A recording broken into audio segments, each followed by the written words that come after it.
안녕하세요. 대구부동산 서입니다 6월 15일 일일 브리핑 늦게 시작합니다. 똘똘한 한 채? 네, 이 열풍 몰고 지나갔어요. 한때 유행처럼 지나갔어요. 지금은 양극화, 양극화, 그리고 이 가성비. 그냥 돈 많은 놈은 비싼 집 살고 어중간하면은 이제 가성비를 따지게 되고 아니면은 이제 좀 가격이 낮은 쪽을 선택하게 되고 그냥 이렇게 계층이 층위가 나눠진다. 그냥 이런 느낌이 좀 들지 않습니까? 오히려 이런 낮은 가격의 아파트들은 감가상각의 직격탄을 맞고 있죠. 물론 세월이 지나면은 이 중가격, 고가격도 아마 비슷한 길을 가지 않을까 싶기도 합니다.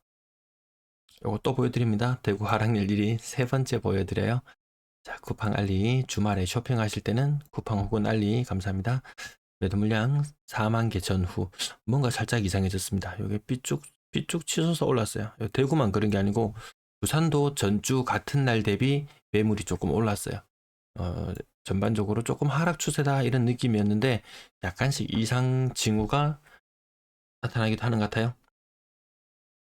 전세 물량 8,800개, 월세 물량 8,000개, 8,100개. 이 격차가 계속 줄어들고 있습니다. 전체 임대 물량은 16,000개 정도. 어느 분이 글을 남기셨어요. 미분양 통계가 실제 2배 넘으면 작년처럼 더 싸져야 되는데 실제 가격은 올라서 9,500세대가 맞고 이게 맞대요. 저는 믿을 수 없어요. 과거에 2008년도 미분양 엄청 났을 때 어땠나요? 미분양 건설사에서 10,000개라고 발표했어요. 근데 정부에서 매입한다 그러니까 우리 2만 개 있어. 이런 식으로 나왔었단 말이죠. 지금 9,600개 이거 아니죠. 아마 5월달, 6월달만 지나도 학정역 그리고 푸르지오 센터파크, 예, 상인동 푸르지오 센터파크 그 더하면은 이거 만천 이거 치솟아 오른다고 말씀드렸어요. 중공업 미분양도 조금 숨겨진 것들이 좀 있을 거고요. 뭐 이름은 그거죠. 뭐 건설사 보유분 뭐 이런 식이죠. 매도 물량 분양권 매도 물량 근래 들어서 조금씩 증가하고 있고요. 공급 물량이 5월 달부터 줄어들어서 공급량은 한정되어 있고 수요량은 꾸준하니 있죠. 이 전부 다 그 소설이에요. 이 김또광님이 글 남겨주셨는데 데이터를 다 분석했다기보다는 그냥 막연히 데이터를 어느 정도 숫자로 감으로 알고 있고 뭐 이럴 것이다. 공급은 한정되어 있고 공급 한정되어 있지 않거든요. 무한정이거든요. 대구 땅이 서울 땅 2배, 대구 땅 면적이 서울 땅 2배. 수요량은 꾸준하니 수요량이 꾸준하지 않잖아요. 저는 일례로 뭐 혼인 가구 수, 네, 7, 8년 전에는 12,000쌍이던 것이 지금은 8,000쌍. 그리고 그 젊은 층들은 상당수가 대구를 떠나버리더라. 결국 지방강역시는 규제로 인해 공급 물량 절벽으로 집값이 고공행진할 듯 하네요. 왜 규제를 합니까? 안 팔리니까 규제를 하는 거잖아요. 잘 팔릴 때 규제 없었어요. 너무 안 팔리기 시작하니까 쌓여있던 적체된 물량들 해소하기 위해서 규제를 해놓은 것이지 뭐 시장만 정상으로 돌아오면 규제는 언제든지 풀리겠죠. 분양권 매도 물량 그동안 제가 2주 만에 조사를 하는데 신암동에 입주를 했어요. 그 많던 물량이 0으로 바뀌었습니다. 신암동. 자, 그래도 다른 지역들 조금씩 늘어났습니다. 예, 2주 전 대비 48개 정도. 요 30개 입주했는 거 포함하면 한 80개 정도. 근래 들어서 분양권 거래가 조금 소강 상태를 보이고 있습니다. 매수 심리 지수는 여전히 바닥. 좀 쉽게 말해라. 매수 우위 지수 60 돌파하는 시점 혹은 매수세가 6을 돌파하는 시점 그때 사라고 이야기해라. 이것만으로 안 되죠. 이것만으로는 힘들죠. 매도 물량 해소 안 되면은 어, 계속 매물이 쌓여가면은 매수 우위 지수는 결코 좋아질 수가 없습니다.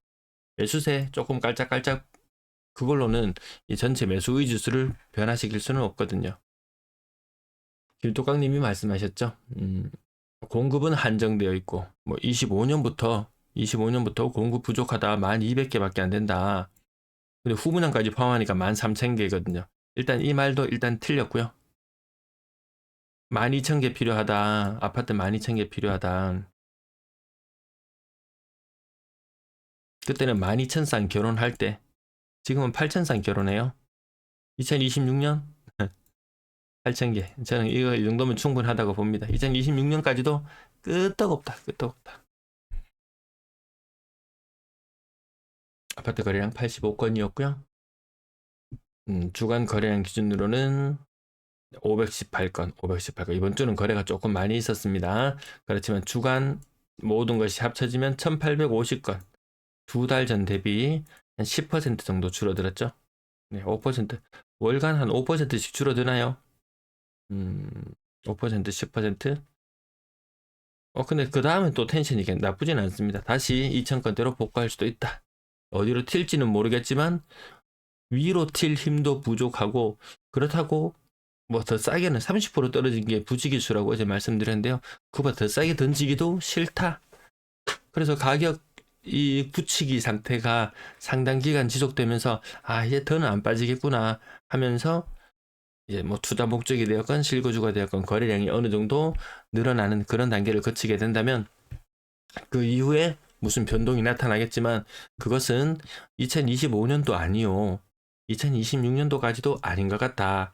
이때 많았던 물량들 다 소진되고 지금 뭐 4만여 개 쌓여 있는 매도 물량도 어느 정도 소진되고 전세 물량 8,000개, 월세 물량 8,000개. 이 중에서도 한 절반 정도는 소진되어 줘야지 그제서야 뭔가를 해볼 텐데 그때는 이미 2030년에 근접할 것이요. 2034년부터는 집값이 추세적으로 하락을 한다고 하는데 누가 선뜻 나서겠습니까? 그리고 지금 오래된 아파트들 감가상각의 직격탄을 맞고 있습니다. 네, 주위 옆에 아파트 7억이에요. 과거에 건축비 별로 안 들 때는 구축의 가격 5억, 6억 했어요. 왜? 내 분담금이 뭐 한 1억 정도면 해결된다. 그러면 이 집 같은 집 이런 느낌이었죠. 지금 구축 가격 어떤가요? 옆에 신축 7억이면 옆에 구축 3.5억 이렇습니다. 근데 공사비가 5억이에요. 이거 지어서 8.5억에 분양하면 가능성이 있어 보입니까? 힘들어 보이죠? 그러면 결국 건축비 내릴 생각 1도 없어요. 1도 없어요. 그럼 뭐가 내려야 되나요? 네, 요 가격 3.5억에 달하는 금액이 뭐 3억으로 떨어지든지 뭐 2.5억으로 떨어지든지 지금 이 감가상각을 이제 피부로 느끼고 있는 거죠. 이게 감가상각이지. 다른 게 감가상각이 아니잖아요. 그 제가 1년 전, 2년 전에 앞으로 감가상각의 시대를 맞이하게 될 것이다. 이런 말씀을 드렸지만 잘 느끼지 못하죠.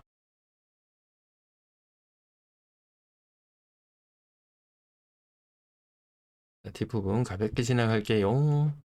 실거래 가격 먼저 한번 짚어보고요. 일리브 헤리티지 이거 누가 8억 대출 받아서 산 사람이 있대요. 8억 대출 받아서. 그럼 내 돈 5억 들고 세금 이게 세금도 더 세잖아요. 취득세도 더 세잖아요. 내 돈 5억 들고 들어가서 8억짜리 집을 샀다. 대출 금리 5% 정도 잡으면요.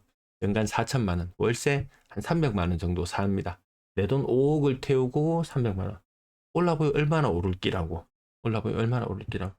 월세 300, 연간 4천만 원씩 내고 살다가요. 한 5년 살았어요.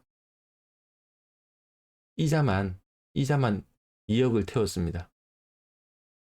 15억에 팔라 그러면 또 뭐 양도세 부분 걸리는 분 있다 돈 치고 하면 별로 남는 거 없을 거예요.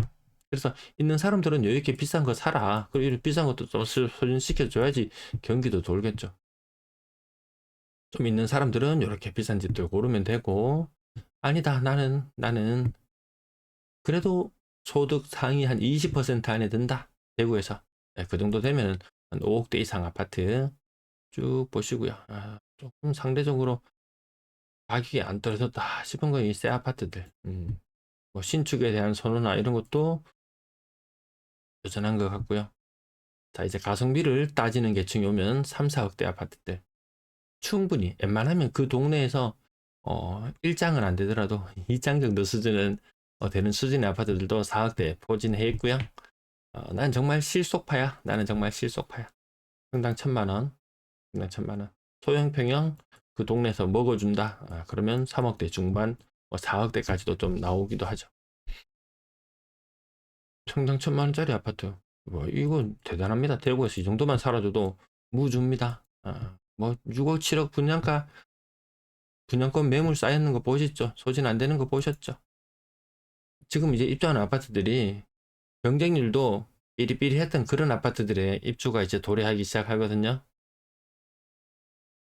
그런 거 욕심 안 내고 살아도 괜찮다. 어차피 감가상각 이거 두드러 맞아도 주거비로 어느 정도는 다 쓴다. 월세를 살았건 전세를 살았건 자가를 살면서 집값이 오늘 다르고 내일 다르고 계속 오르던 시절 같았으면은 주거에 대해서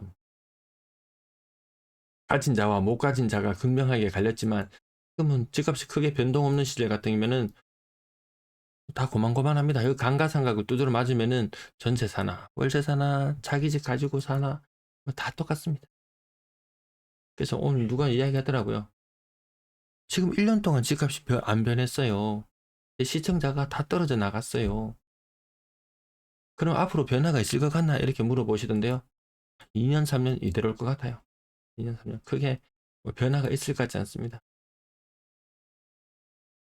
그래서 사람들이 야 누가 요새 집 사냐? 누가 요새 누가 투자하냐? 집값 떨어지는 거 안 보이냐? 낮은 놈은 낮은 놈대로 감가상각 두드려 맞아. 중위층 중간층 되는 가격들도 대출 잔뜩 내가지고 들어갔는데 큰 변화도 없어. 비싼 아파트 어차피 뭐 그건 그들만의 영역이니까 내버려 둔다 손 치더라도 부동산 투자 재미 1도 없어. 절대로 부동산 투자하지 마. 라는 이야기가 나올 때가 그때가 또 한 번의 기회가 될 수 있지. 지금처럼 모두가 호시탐탐 노리고 있는 시절에 만만한 게 있습니까? 네. 여기 이 부분 나타내는 거는 6억 이상 150건 돌파 주목하는데요. 이 중에 230건, 210건 이렇게 있는데 이 빌리브 헤리티지가 60개. 그거 빼고 나면 지금 여기 실질적인 자리는 여기라고 보면 되죠. 의미 없다. 수성구 거래량 엄청 부풀려졌지만 여기 60개 깎아먹고 나면은 맞죠? 딱히 수성구가 더 강세라는 느낌은 없죠. 다 비슷하거든요. 분양권 16건, 분유성 거래들 좀 시들시들해지고 있어요. 전세 비중은 조금 올라가고 전세 가격은 안정화. 이것이 바닥인지 아닌지는 시간이 지나봐야 알겠지만 지금은 평균 전세 가격이 어느 정도 선에서 이제 조금 멈출 때도 되지 않았나 싶습니다. 그게 뭐 2018년, 19년에 전세 가격이랑 지금이랑 똑같으니까요. 네, 시청 감사합니다.